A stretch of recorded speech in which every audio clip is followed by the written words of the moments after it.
Oi pessoal, muito boa noite para vocês. Hoje é dia 14 de julho e é um dia muito especial para nós porque a gente está começando mais um episódio dos Diálogos num lugar novo, num lugar maravilhoso que foi trabalhado e construído ao longo dos últimos meses para abrigar nossas transmissões ao vivo. E esse lugar fica aqui na Praça Benedito Calixto, na mais nova unidade da Plug, que é um espaço de coworking maravilhoso, que tem sido montado com muito carinho, com muito cuidado, e que já está populado por uma série de pessoas que estão trabalhando aqui com a gente e compartilhando esse espaço incrível, né?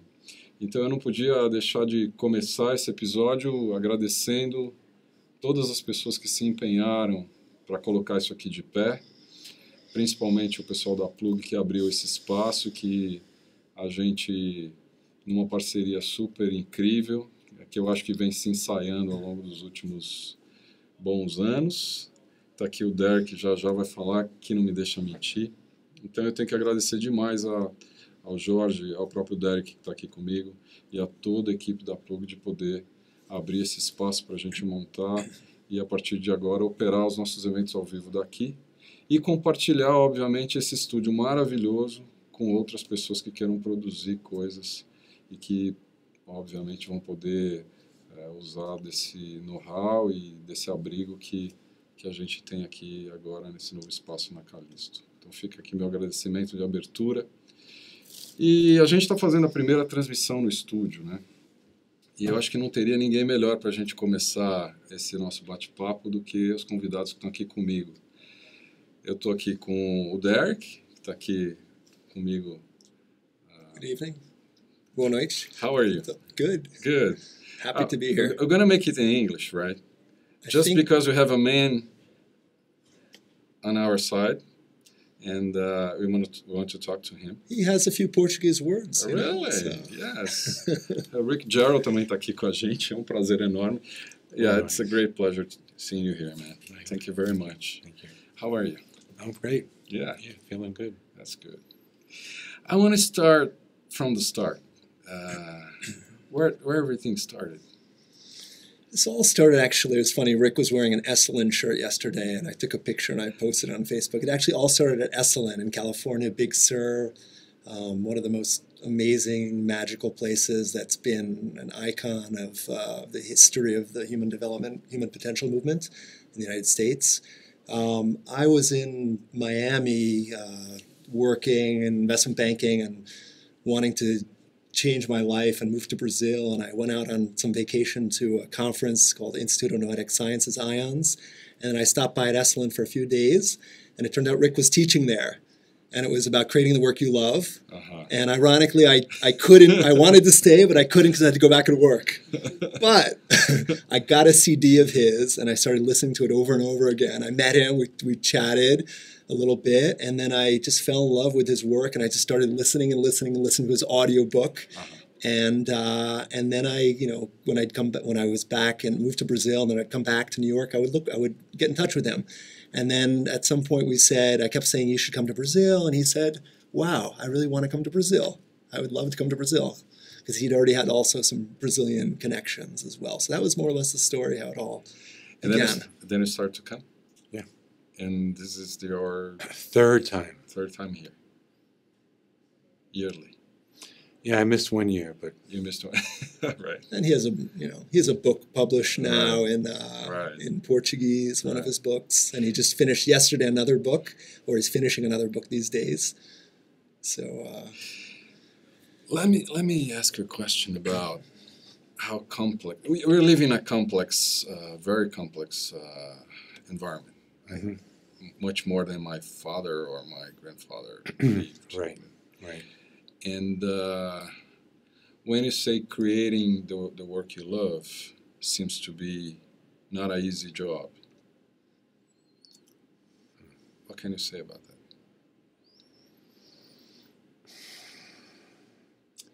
It's easy to misunderstand because of our conditioning. I think often creating the work you love is misconstrued as if I could just create this dream job, then everything will be okay. But I'm seeing it in a different way. I'm seeing it that I know very few people who don't have to work. And this isn't true everywhere. I had a participant in one workshop. He once told me when he was a young man, he went on a journey to Tahiti. And he was thinking, oh, we're so advanced in the West because we work 5 days a week and we relax for 2 days. And he went to Tahiti, and they had it the other way around. They work 2 days a week, and they kind of take it easy for 5 days a week. I had a teacher in India. I've spent many years in India, who was a yogi. And one day he sat in the lotus position for like 2 hours, and he was very proud of himself.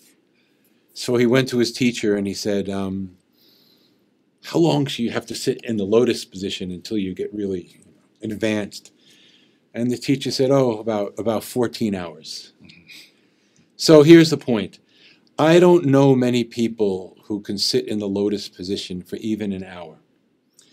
But I know lots of people who work 14-hour days.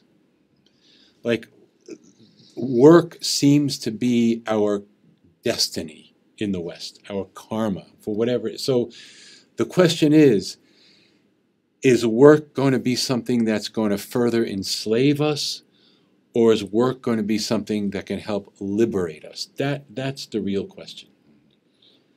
And the idea of create the work you love, we are fed, spoon-fed from the media, from day one in the schools that, this is the world and you have to either do this, this, or this. You can't do anything else. And that's what I contend is not true.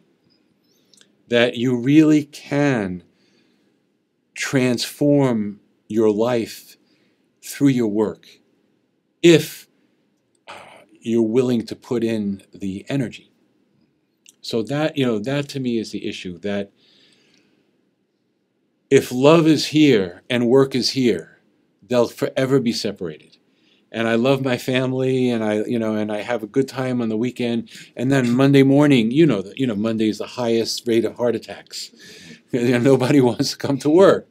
But if and all the religions tell us that love is a reality, why shouldn't it be part of our work? Where is this unwritten rule that says in order to succeed in business, you have to be negative, cutthroat, egotistical? Is that really true? So that's kind of what I'm talking about. I see. What's your experience about this? Well, it's interesting because I've been going through this personally in this, being very inspired by Rick, but I'm about a 10-year process to really do what I love to do, and it's getting closer and closer and closer. I think it's difficult, but I think what Rick helps people see is that there's many ways to do what you want. It could be as simple as, working for a company whose mission you believe in, a company that has values that are aligned with your values, right? This work is something that, it can change, your mission can change over the course of your life as well. So it's not something that's necessarily static. So, but I think at the end of the day, if you're putting in all this energy, I know in my case, I'm working so hard and, weekends and whatnot. If there's no meaning in it, it's just, your life is just not in the flow. So, that's one of the reasons that bringing Rick here has been such an amazing experience, because he's been able to help people really just get over that fear of being able to do what they want to do, and knowing that if they're doing something they want to do that's good for the world, then there's going to be, the entire universe is going to be supportive. When you say create the love, the work that you love, the love that you work, or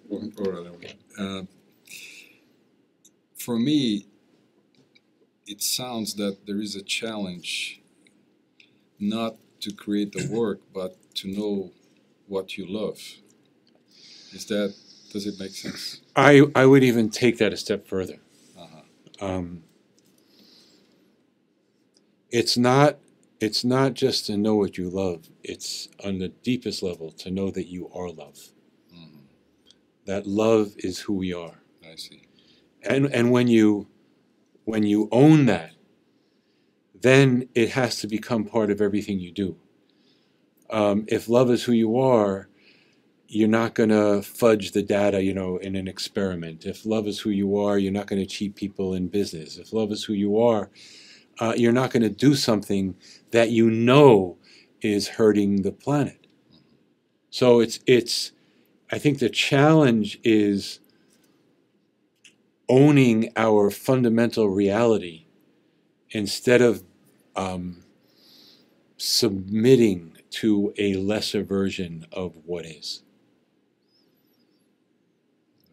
And in the book, Creating the Work You Love, I kind of expanded that through an analysis of what is called the chakra system. And just looking at how different levels of consciousness will foster different levels of work. But the one I was thinking about was, you know, the way that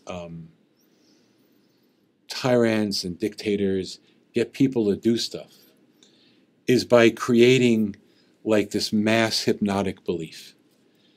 And the mass hypnotic belief, it succeeds if you feel that you're fundamentally insignificant and meaningless. And what governments and religions have done for thousands of years is make people believe that they're insignificant and meaningless. In this amazing film called The Triumph of the Will. Have you ever seen it? It was a Hitler propaganda film by Reschoff and this woman. And there's a scene where Hitler is speaking to 60,000 young German men, telling them they should go out and build roads. How does he get them? Oh, they all have pickaxes on their. How do you get them to build a road? You say, look, your life is short. You're going to die anytime. There's no meaning in your life. But if you become part of the Reich, you'll live forever. So, you project your meaning onto something outside of you. What I'm saying is take the time and energy to find your self-worth, your value, who you are, and then have the courage to bring that into the workplace. Somewhere in our speech you mentioned about schools, and it seems that schools are not working on that way. Schools are basically agents of government conditioning. We all know this. Or religious conditioning. Mm-hmm. I'm guilty, because my daughter, she comes home every day and she says, "Daddy, why do I have to go to school?" And I tell her, I said, "I don't know." And pretty soon you could, do what do you? But then I ask her, I don't say, "Oh, it'll make you smart or you'll get a job." I'll say, "What do you want to do?" And that's what we want to find. That we want to honor people's self-esteem, people's inherent reality. And no, schools are not doing it. Some teachers do it. I once heard a talk by His Holiness the Dalai Lama in which he said that the greatest teachers in the world are not the gurus or the professors. He said the greatest teachers in the world are the mothers, because it's from your mother that you get the first imprint of being wanted or not wanted. So let's look at the facts. For so many people, it's not, "Oh, welcome to the world." It's, "Oops, there's children. Now what am I going to do? How am I going to pay for this? How am I going to survive?" So you pass on the fear base. The paradigm of abundance, which I think is at the bottom of this transformation, and I think it is the transformational paradigm on the planet at this moment, is moving out of the fear base, and into, let's call it the freedom base, let's call it the participation base, if love is too strong of a word, but it's not consenting to live your life out of fear. How did you go into this? How did it start? Was there a call, or is there a moment that you turned the point? Well, it's a good question in the sense that I can illustrate a point with it. I never feel that if you ask me this question 3 different times, 10 different times, I give you 10 different answers. Okay. But one theory of vocation says that we do in life what we learn from our family program. Mm-hmm. So in my own case, when I was like before I was born, actually, my father got very sick, and so when he got out of the hospital, he couldn't do the job he wanted to do. So for the first 15 years of his life, he did a job that he absolutely hated. And I remember him coming home, being angry, cursing, the whole thing. And then when I was 15, he suddenly did what he wanted to do again. And the whole atmosphere in the house changed. So I don't quite know how it is in Brazil, but in America, males, fathers and sons, don't talk that much, that often. So it took me 15 years. But finally, 15 years later, when I was 30, I asked my father, I said, what happened?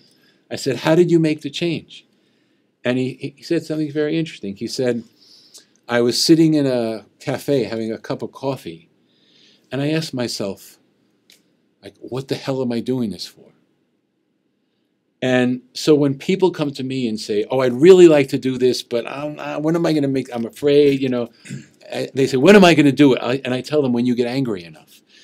You have to have this righteous indignation that you were not meant to just be a piece of the machine. You have to have this feeling that you were meant to follow your path, your vocation. And it doesn't have to be a great vocation. I think a lot of people misunderstand creating the work you love as a kind of grandiosity. I have to save the world. There was a wonderful teacher in India who was a cigarette maker. And he lived in Bombay, and he supposedly realized God, and after he realized God, he kept making cigarettes. Because he said, everything is one, why should I do anything else?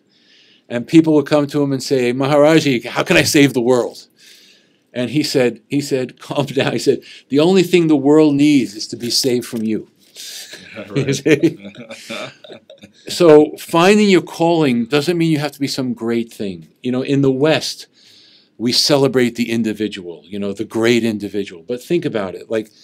Think about someone like Van Gogh. Oh, Van Gogh is the great artist. Van Gogh did this. There would be no Van Gogh without his brother. His brother Theo helped him, gave him money, gave him a place to stay, basically took care of him. What if your destiny in life is to be Theo and not Van Gogh? What I point out, what I'd like to say is, if you're doing what you were meant to do, you will feel good. It doesn't matter what it is. And these days, because we're all living longer, all these books we read were written by people who were dead by age 40. 30 used to be your old man. So because we're living longer, most people will have not one job, not two jobs, maybe 18 jobs. And this limited thinking, oh, there are only so many jobs, how are we going to feed everybody? This is the fear base.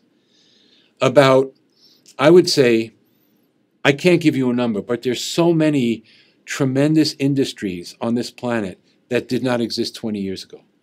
Cellular communications. 20 years ago, didn't exist. So inventiveness, being true to yourself, having fun. Work is by definition not fun.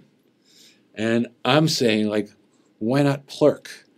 Play and work, put them together. Why not have fun? And you'll do a better job. Mm-hmm. If I was your boss, right, and you called me up and you said, I can't come in today because I don't feel well, I would say, good. I say, stay home. Take care of yourself. Because I know if my staff and my people feel good, they're going to do better work in less time. The illusion is that people can only produce if they're afraid. So the schools make you afraid. But where did we lost that track? We didn't lose it. Okay, this is a really good point. And I'm not saying what I'm telling you is true. I'm just telling you my perspective, okay? I have no corner on the market of truth. And I like to tell stories. I'm not very logical. So here's a story to answer. I was once walking, I actually had a flat tire, and I had to get it fixed. And I was in the middle of Arizona, this big land where there's nothing except malls. So I walked into the mall where they have the garage.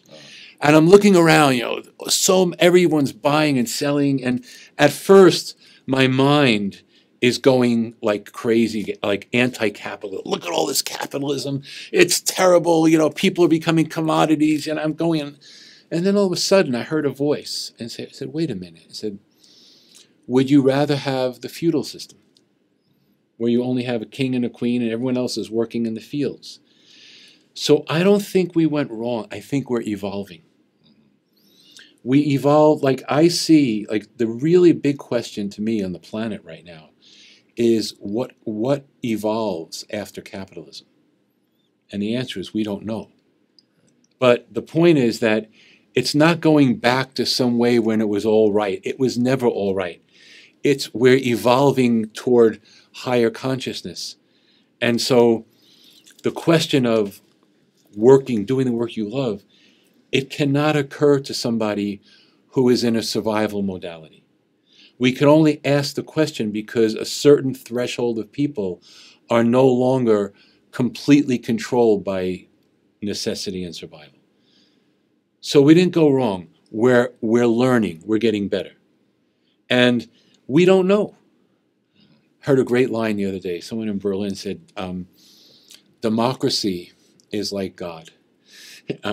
Everybody wants it. Everyone loves it, but nobody knows what it is. Nobody's ever seen it. Right. So my point is, how do you create the work? You know, is it a formula? No. It's like being a scientist. You experiment. You try it, and if it doesn't work, you do something else. What I try to do is give people the courage to move in their direction and not stay stuck someplace where they're being devalued and where they don't belong. It seems we are in an era of more accelerated transition. Do you feel that? Do you guys feel that? Do you feel that, Derek? Absolutely. I think just, you know, the fact that the technology is with us, I think we're, you know, just being bombarded with a million different things. That our capability of being able to communicate with people over the world, everything is incredibly accelerated. So that completely And what about your experience in that time in terms of transition, looking for something new?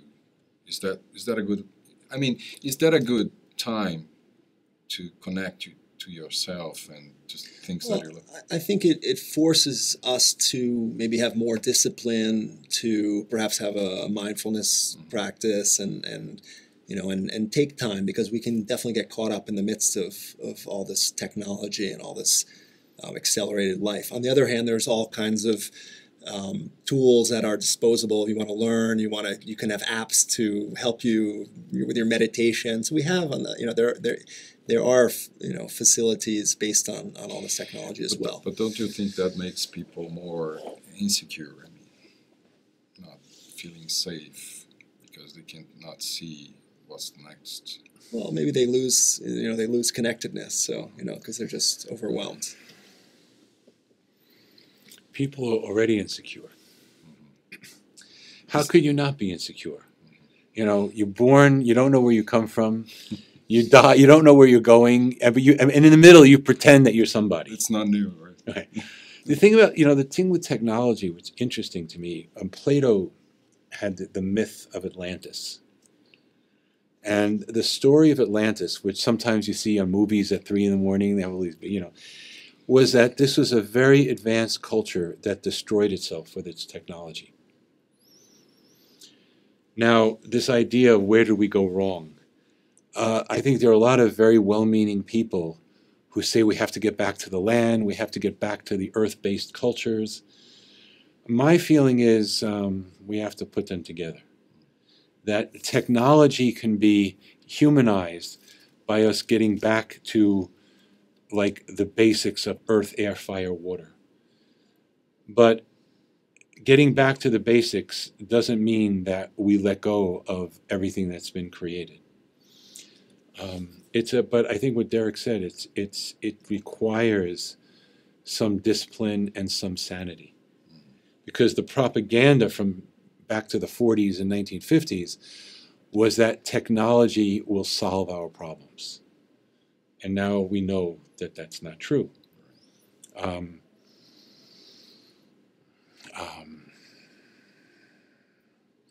but it's fascinating, what's going on. We're watching a whole level of evolution unfold before our very eyes. And in the best world, like the real technological visionaries, at least the ones I like Buckminster Fuller and some of the dot-com people right now, they're even talking about that if we do this thing right, with increased automation, increased technology, we could even imagine a guaranteed income for every individual. Like that is within the realm of possibility. Then it's an interesting question. Now what do I do? If I don't have to struggle to survive, what am I going to do? So to me, that's why we need good schools, that people can explore their life and themselves and understand that the human life is such a gift, and there's so many, possibilities, and there's so much potential.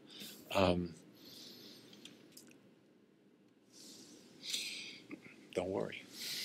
Is there a place like that school that you said? That school? Do you know?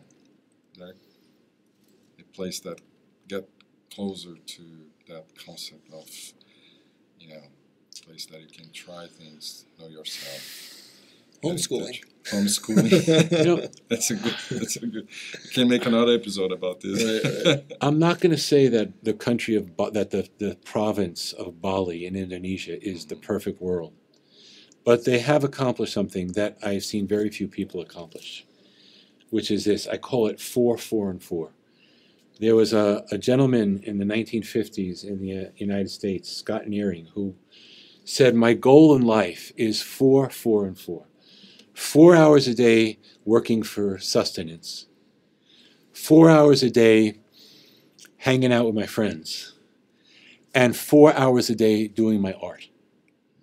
And you still have 12 hours a day to eat, sleep, do the rest of it. And I've seen this in Bali, that the art there is not something that goes into a museum. It's integrated into the ceremonial culture. And people are hanging out. And that is where I have seen more smiles per capita than any place else. And that's, it's interesting. We don't know what the internet is yet, but it is a new type of school where people are going for information, and it has fascinating potential consequences.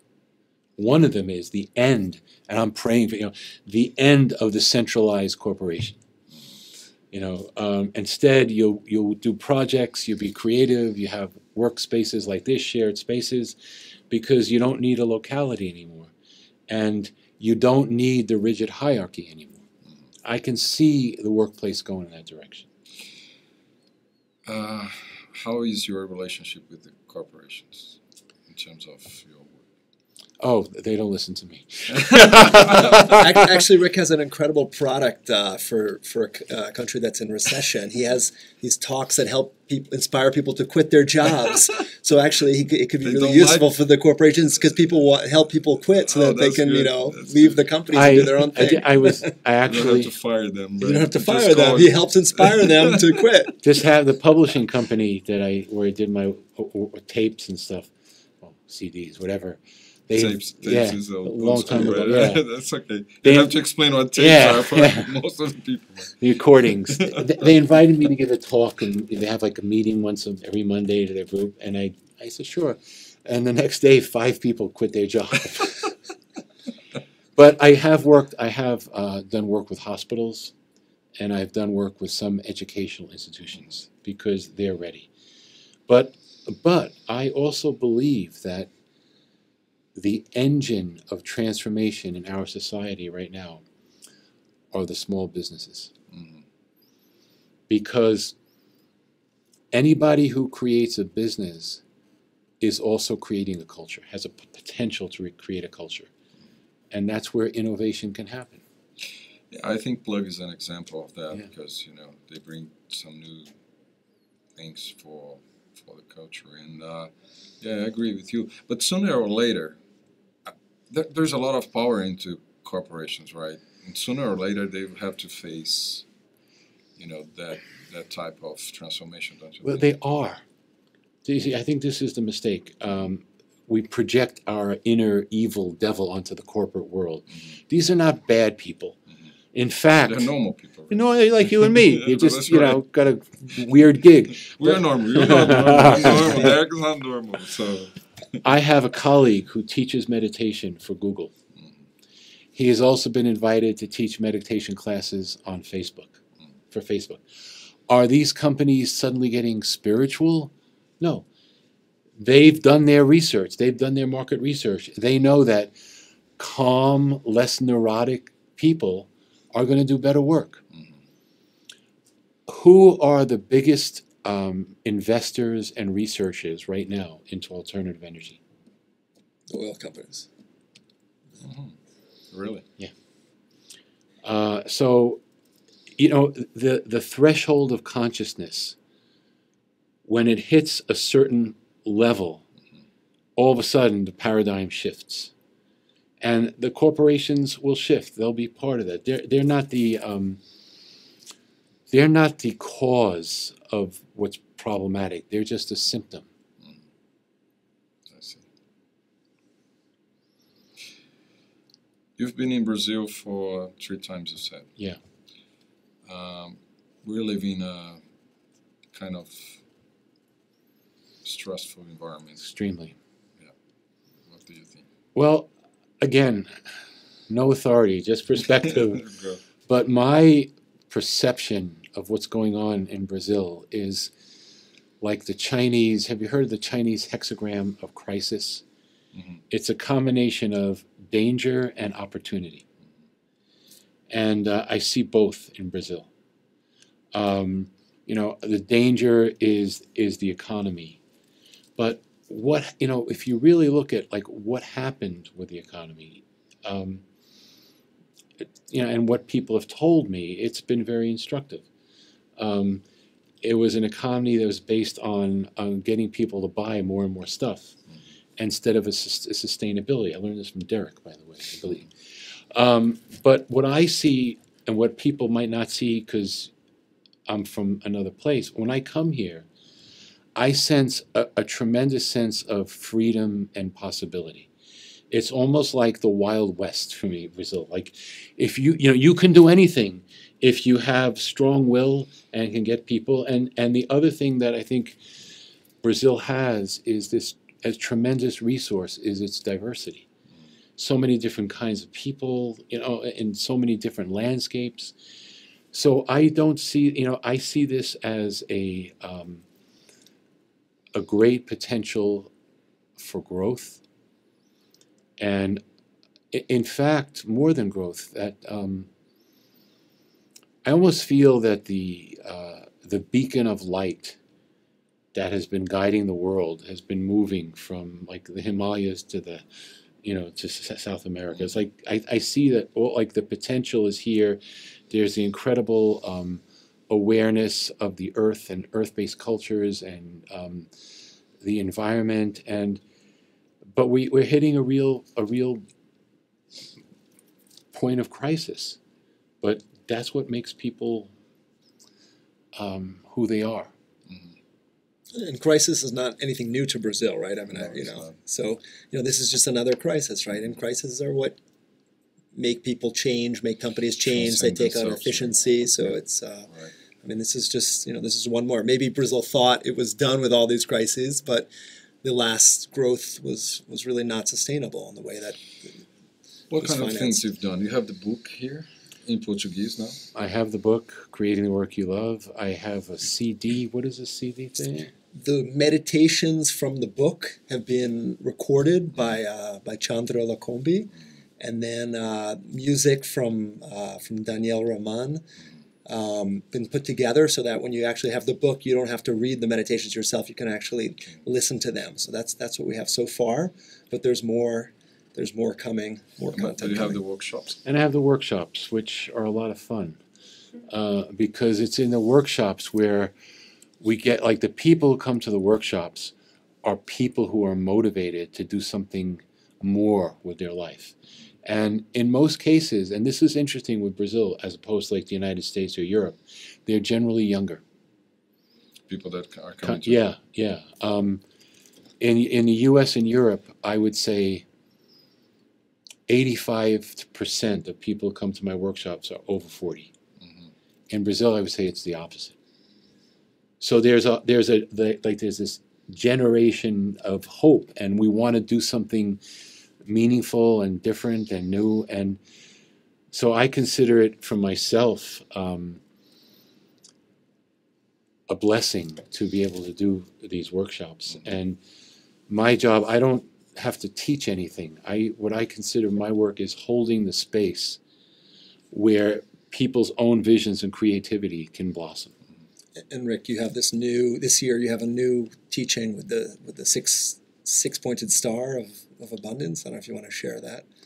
Well, since I see Agni through the see her back anyway through the glass, the idea of this new workshop is not just about how could I be more abundant, how can I create abundance in my life, but really looking at what abundance really means and how can it be sustainably generated. And I guess you could say that my work is inherently psychological or spiritual in that my focus is you change your heart, that will change the mind, that will change circumstances. Other people may focus on you change this society, you change this practice, and they both work. But my this sounds so, what's a good word? I don't know. It sounds so ridiculously new age and sentimental, but it's not. That if you really practice, not imagine, but if you really practice being grateful, it changes your life. Just a ridiculous example, and you don't really have this experience here because what you call winter is not winter for me. I used to hate the winter. I hated the snow. I hated the cold. And this is how careers are created. I ran into a book about one of my heroes. Create the work you love. The first question I'll ask you is who inspires you, whether they're alive or dead. Because there's an alignment there. So one of the people who inspired me and still does was the American poet Walt Whitman. And I read that Walt Whitman never complained about anything, not even the weather. And I just said, okay, that's it. I am going to practice abundance. When I see the snow, when I feel the cold, instead of saying, oh shit, I got to get out, I'm going to say, wow, look at all that abundance. And it was a practice. But within a very short time, like all of a sudden 6 months, I stopped cringing. I stopped hating the winter. I said, oh, wow. Summer. I put on a coat. It's so nice. I get to put on it. And that's when you're grateful. And it's easy to be grateful when you get what you want. But can you be grateful for your failure? I know Brazil, football is the big thing. It used to be. Okay, but I'm basketball. I'm a basketball guy. Let's talk about basketball. Okay. It's better. Yeah. So there's a famous basketball coach, Phil Jackson. He coached Kobe Bryant, coached Michael Jordan. And I invited him to my class at the college. He came. And a woman in the class asked him, what was the worst day of your life? What's the worst thing that ever happened to you? And he said, the worst thing that ever happened to me was also the best thing. He injured his spine very badly. He was in the hospital for 6 months. So he couldn't play. So what happened was he was sitting on the bench next to the coach, Red Holtzman, and he said, well, I'm doing this. That's how he learned how to coach. So it's easy to be grateful. And even when he won all these championships, and then he lost. And people said, oh, it must feel terrible. You must feel like dying. He said, no. He said, sometimes it's good to lose. If you can be grateful for the really difficult, hard things, then you've made it. Then amazing things can happen. But it's a practice. It's not, you can't, you know the story of Saint Francis and the leper. You know, if you in the movies about Saint Francis, they say, oh, he embraced the leper. That's only partially true. If you read the biography, he didn't do it once. He did it many times, because he had to practice. He had to get over all his prejudice and all his and we have this fear that something bad happening is going to ruin me. But often that thing is the very thing that builds your character. You asked me, how did I start? What got me started? I dropped out of school. Really? I dropped out of the best school in the United. I dropped out of Harvard. Mm-hmm. People from where I come from, they would kill to go to Harvard. How did you get into Harvard? And I left. And that was an act of courage. And that gave me the courage to really trust life and trust the universe. How'd you get the courage to do that? I met somebody who had dropped out of Harvard as a professor. And he had gone on his journey. He's gone to India. He became a yoga person. And I just said, wow, that's what I want. And just to show you how much that means to me, I met this person 40 years ago. Changed my life. 6 months ago, I went to visit him. Oh, that's great. I said, I'm not going to have him die or have me die without saying thank you, So Ramdas. his name is Ramdas, Richard Albert. And to say thank you. If it's too cold out, say thank you. If your brother yells at you, say thank you. Don't leave home in the morning without saying thank you. That's a real practice for me. Do you think we live in a culture that feeds scarcity? Of course. But the culture is just a reflection of our own consciousness. Definitely, yes.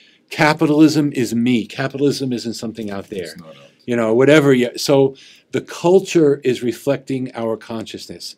Right now, the human race is on this bridge between scarcity and abundance. That's who we are. And maybe we can only go over a little bit in a lifetime, but that little bit is going to make a difference to the next generation and the next generation. Based on your experience,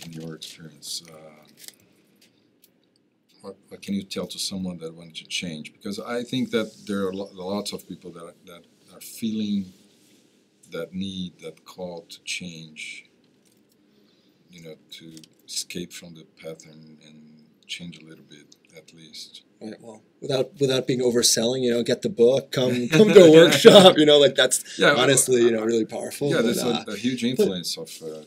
But I think it's just to have confidence and just to believe. Really, it's about faith. I think it's about really knowing that, if you are really committed to something, you will be supported. The people who you need to support you will appear.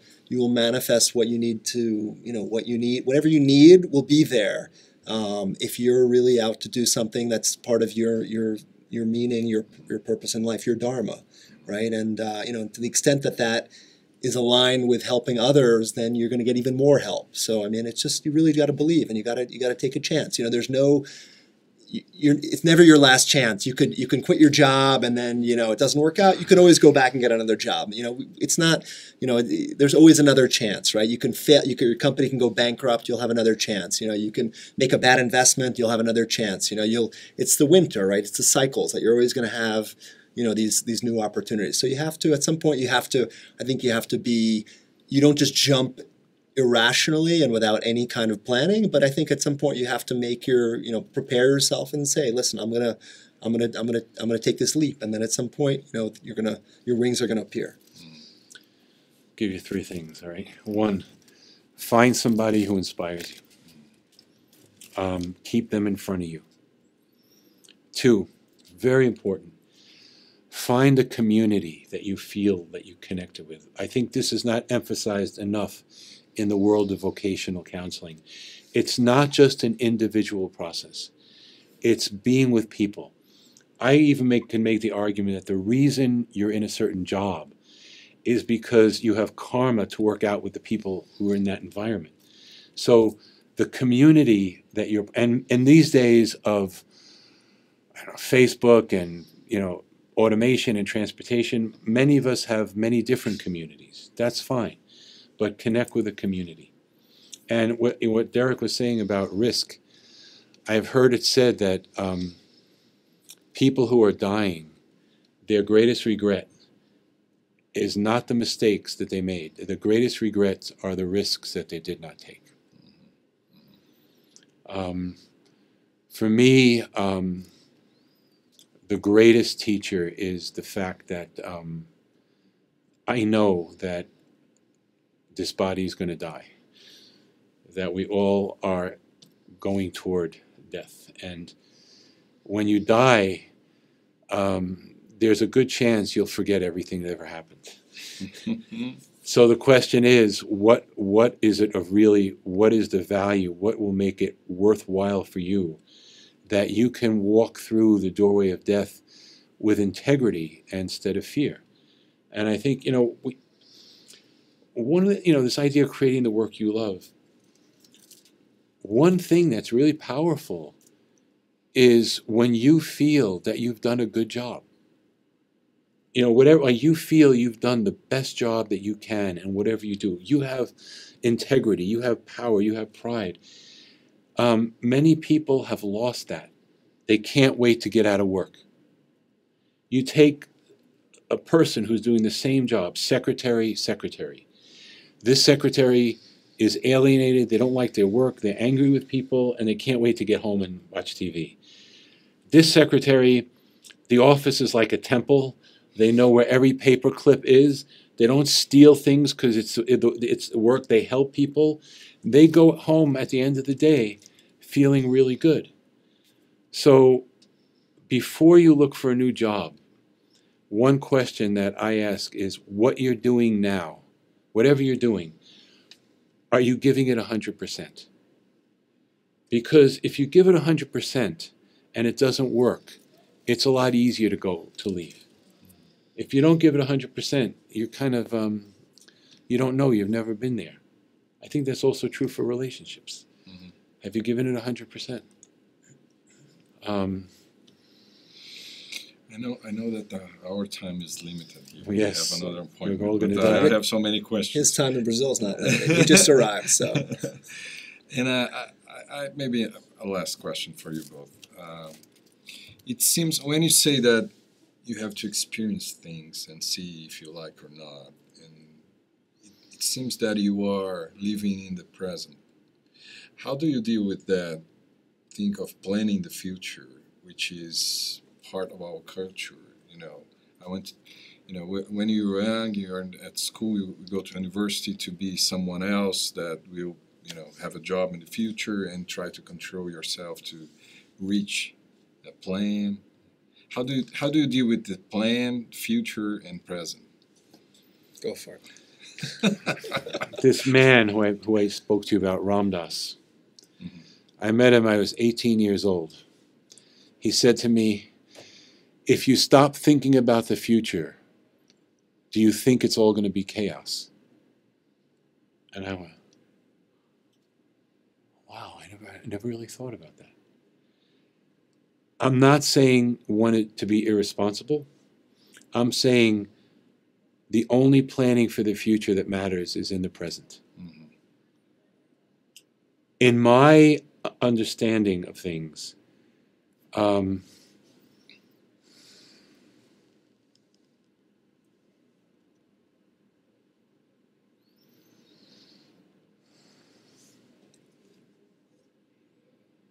the future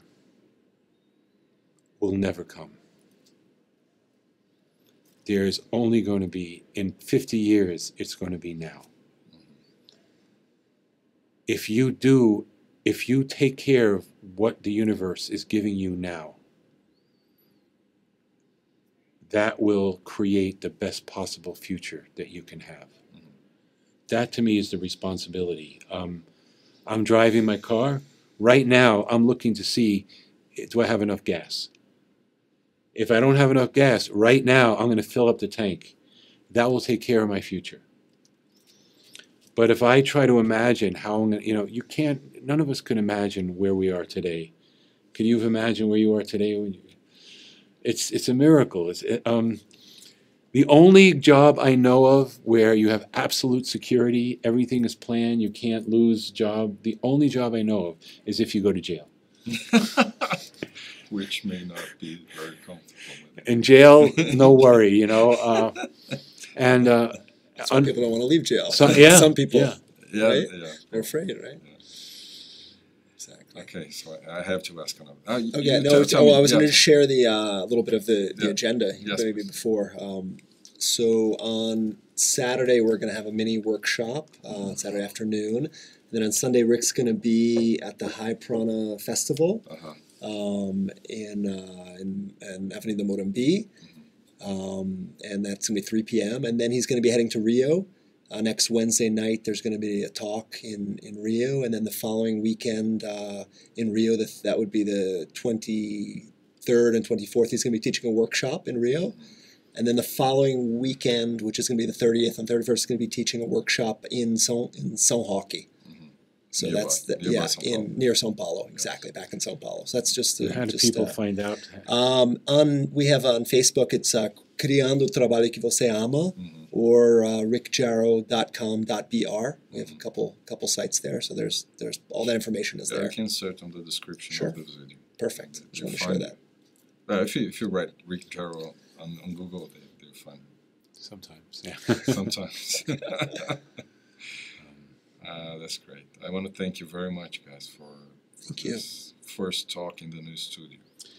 I want to share something, one quick, one of my teachers, his name was Orestes. He was a Cuban healer, and sometimes after like 6 hours of really hard work, you know, working with people, he'd just say, I feel so good, I could die right now. That's to me the kind of work I want to do. Yeah, I don't listen from you words like purpose, or you don't say much. No, I don't. We live in the era of purpose, right? Everybody wants to find the purpose. I'm sorry. I'm a little bit skeptical about purpose. Not that I don't believe we have one, but I believe that a lot of us have different purposes at different times in our life. And sometimes the mind gets on the purpose train and blocks your creative flow. It's like if I say to a kid, what do you want to be when you grow up? It's like if I say that, I'm saying, well, right now you don't count. Right now you're nothing. So I listen. Like I once asked my son when he was 5, I think, I said, what's your dharma? You know? And he was very clear. He said, my dharma is to play. And I said, so I think when you're, the word I like to use as opposed to purpose is alignment. When your body, mind, spirit, work are aligned, the purpose becomes self-evident. Right. And then you're responsible to it, as opposed to trying to figure out what my purpose is. And you know, there are a lot of great people who did great things in life, and you would have never imagined when they were young. Like Winston Churchill. He had a speech problem when he was in grade school, and he becomes the greatest orator in Europe. And I forgot his name, but one of the great bullfighters, Spanish bullfighters. When he was a kid, he was, what do you call this in Brazil, like a mama's boy. He always used to hide behind his mother's apron. He had no courage at all.